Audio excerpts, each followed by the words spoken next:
പരിശുദ്ധ പരമാദിവ്യകാരുണ്യത്തിന് എന്നേരവും ആരാധനയും സ്തുതിയും പുകഴ്ചയും ഉണ്ടായിരിക്കട്ടെ. പരിശുദ്ധ അമ്മ യഥാർത്ഥത്തിൽ ഭാഗ്യവതിയാണ്. നമ്മൾ പലപ്പോഴും ഈ ലോകത്തിൻ്റെ കണ്ണുകളിലൂടെ നോക്കുമ്പോൾ ആരാണ് ഭാഗ്യവാൻ, അല്ലെങ്കിൽ ആരാണ് ഭാഗ്യവതി? നല്ല ബാങ്ക് ബാലൻസ് ഉള്ളവൻ, ബാങ്ക് ബാലൻസ് ഉള്ളവർ, ശാരീരിക ക്ഷമതയുള്ളവർ, മക്കളൊക്കെ സമ്പന്നരായിട്ടുള്ളവർ, കാറും വീടും സാമ്പത്തികമായി ഉയർന്നുയർന്നു പോകുന്നവരെയാണ് ഭാഗ്യവാന്മാരെന്ന് നമ്മൾ പറയുക. അത് ലോകത്തിൻ്റെ കണ്ണുകളിൽ.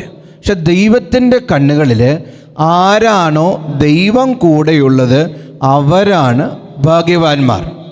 ആരാണോ ദൈവത്തിൻ്റെ നിയമങ്ങൾ പാലിച്ച് ഒരു സ്വർഗീയമായ ആനന്ദത്തിൽ ജീവിതം മുന്നോട്ട് കൊണ്ടുപോകുന്നത് അവരാണ് ഭാഗ്യവാന്മാർ.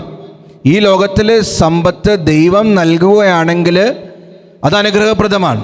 മറിച്ച് അന്യായമായി ഉണ്ടാക്കിയിരിക്കുന്ന സമ്പത്തെല്ലാം നമ്മളെ നശിപ്പിക്കുന്നതായിട്ട് രൂപാന്തരപ്പെടും. യഥാർത്ഥത്തിൽ പരിശുദ്ധ അമ്മ സ്വർഗീയ സമ്പത്തിൻ്റെ കാര്യത്തിൽ അനുഗ്രഹീതയായിരുന്നു.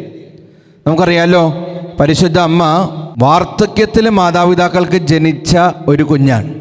യോവാക്കീമിനും അന്നയ്ക്കും ഒത്തിരി നാളത്തെ പ്രാർത്ഥനയ്ക്ക് ശേഷം ലഭിച്ച ഒരു പെൺകുട്ടിയാണ്. ഒരു പ്രാർത്ഥനയുടെ ഫലമാണ് അവളെ, കാത്തിരിപ്പിൻ്റെ ഫലമാണ്. ഇത്രയും പ്രാർത്ഥനയുടെ ഫലമായതുകൊണ്ട് തന്നെ ദൈവത്തിൻ്റെ ആത്മാവിൻ്റെ ശക്തി, ദൈവസ്നേഹത്തിൻ്റെ നിറവ് അവളിലുണ്ടെന്നുള്ളതാണ്. മാതാപിതാക്കളൊക്കെ ശ്രദ്ധിക്കുക, നിങ്ങളുടെ കുഞ്ഞുങ്ങളെ ഗർഭാവസ്ഥയിലായിരിക്കുമ്പോഴൊക്കെ നല്ലതുപോലെ പ്രാർത്ഥിക്കണം. പിന്നെ പുതിയ മാതാപിതാക്കളൊക്കെ ശ്രദ്ധിക്കുക, പുതിയ ഭാര്യ ഭർത്താക്കന്മാരൊക്കെ ശ്രദ്ധിക്കുക, നിങ്ങൾ പ്രാർത്ഥിച്ചൊരുങ്ങണം. ഈശോയെ നല്ലൊരു കുഞ്ഞിനെ, നല്ല വിശുദ്ധിയോടുകൂടെ ജീവിക്കുന്ന ഒരു കുഞ്ഞിനെ, പക്വതയുള്ളൊരു കുഞ്ഞിനെ നൽകി അനുഗ്രഹിക്കണമേ എന്നും. ഇപ്പോഴേ പ്രാർത്ഥിച്ചാലേ, യോവാക്കീമും അന്നയും പ്രാർത്ഥിച്ചതുപോലെ പ്രാർത്ഥിച്ചാലേ പരിശുദ്ധ അമ്മയെപ്പോലെ ഭാഗ്യവതിയായ ഒരു പെൺകുഞ്ഞിനെ ഒരു കുഞ്ഞിന് ജന്മം കൊടുക്കാൻ നിങ്ങൾക്ക് സാധിക്കത്തുള്ളൂ. ഉത്ഭവപാപരഹിതയായിരുന്നു പരിശുദ്ധ മറിയം. 14 വയസ്സ് വരെ ദേവാലയത്തിലായിരുന്നു പരിശുദ്ധ മറിയം. ദൈവമാതാവായി തിരഞ്ഞെടുക്കപ്പെട്ടവളായിരുന്നു പരിശുദ്ധ മറിയം.